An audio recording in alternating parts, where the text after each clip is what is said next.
Ayan, hapon na pero lanta pa rin siya. Talagang nadali ng abono itong tanim natin na atsal, oh. Ang daming nalagas. Hanggang dun. Ilang hirela to mga kaagri. Sayang. Ang dami pa namang bunga.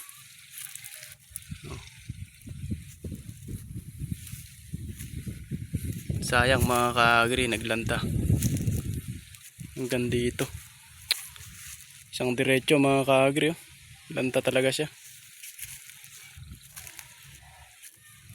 Sana mabuhay pa. Ayun, oh, ang daming bunga. Ang lulusog pa naman ito mga kaagri. Wala na ngayon. Ganito yan nung bago ako nag-abono. Eh, sunod-sunod siya, oh. Dito buhay, tapos isang pagitan na isa, patay na naman. Tapos ayan, nakakakuan mga kaagri, nakakapanlumo rin, pero ganyan talaga. Laban lang tayo mga kaagri. Ito naman yung kayan natin mga kaagri. Ito na lang yung walang balda, walang naglalanta. Problema naman dito sa kayan mga kaagri, mahina siyang mamunga. Pero maayos naman yung dahon niya. Ayan. Kaya lang mahina talaga siyang mamunga mga kaagri. Inisprehan ko na to ng Bortrac sa Caltrac.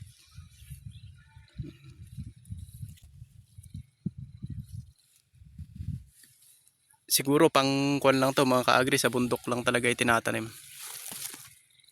Tapos yung bunga ganito, may bunga yung iba. Ayan. Ganito siya. Maliliit. So ayan. Pero sana mga kaagri, makabawi man lang tayo, okay na.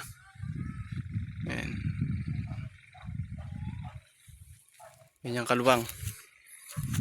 Pero nangihinayang talaga ako mga kaagri yung sa dun sa may, ayun, yung kitang kita na yun, no? Talagang lanta siya.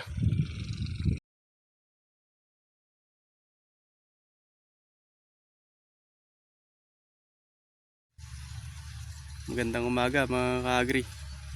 I-update ko lang kayo dito sa sultan natin mga kaagri na tinanim ko dito sa naka-drip irrigation na yun, no? Marami na siyang bunga mga kaagri.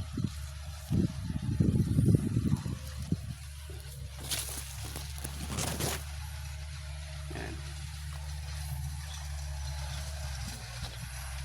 Kaya lang mga kaagri, ang problema dito na sobrahan sa abono yung bungad mga kaagri.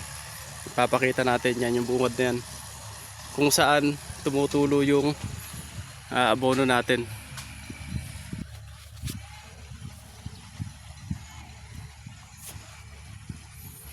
Yan. Okay naman mga kaagri, marami naman siyang bunga.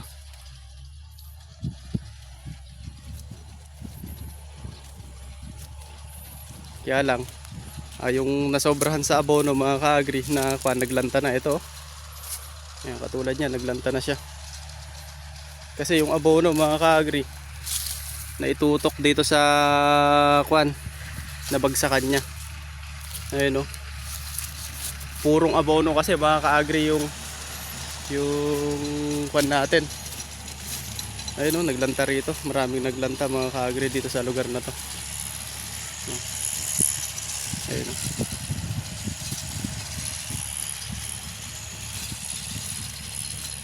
Ang nangyari kasi mga kaagri, habang nag-aabono ko rito nung isang araw, ayan, nag-i-inject dito ng abono, tapos wala na palang sumasamang tubig galing dito. Kumbaga nahulog yung tubig natin galing sa water pump, nasira yung water seal mga kaagri, kaya hindi na siya nag-ahon ng tubig. So walang tubig na umaahon dito, walang umaagos dito. Tapos yung abono na nanggagaling dito sa dalawa na to, nagaling dyan sa drum, ayan, ini-inject dito. Ngayon naging puro yung abono na pumapasok dito. Wala na siyang, hindi na lang nanggagaling sa water pump. Walang fresh water na naihahalo. Tapos napunta siya dyan. Ayan.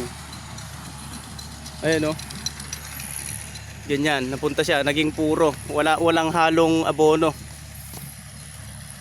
Kaya ang nangyari, hindi ko napansin, ayan.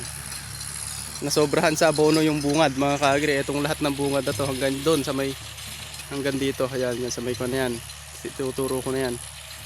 Hanggang dyan, umabot yung abono na puro. Kaya, ayan, nasobrahan siya.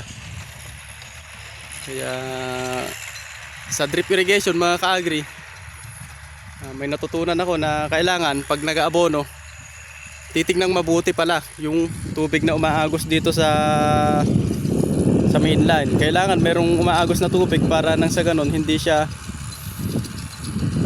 ano tawag dito, hindi purong abono yung nailalagay dyan sa may kuwan natin, sa may drip line natin. Ayan o nangyari.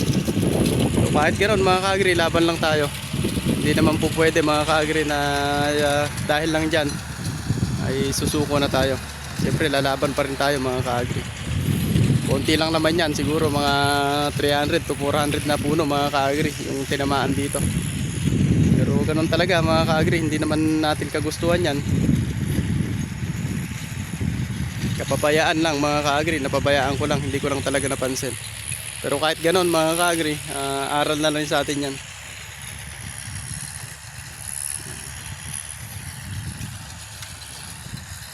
Ayan, maraming tinamaan dito. Yung 10 kasi mga kaagri, sabay-sabay siyang inabonohan hanggang dito. Hanggang dyan, 10 yan. Hanggang dun. Kaya mas kukunti yung tinamaan dito. Siyempre hindi naman naabot dito yung iba, hindi naabot dito yung pinapatak. Pero meron pa rin ano, sa bungad.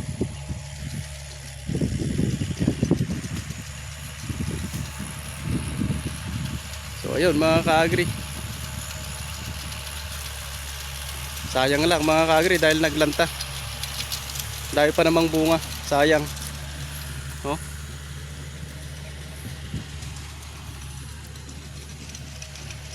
Lesson learned na lang mga kaagri. Ganun talaga. Sa pagkakamali, dyan tayo natututo.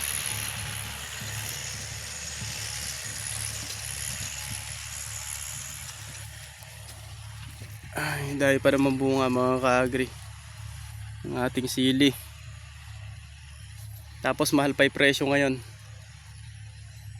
So, yan.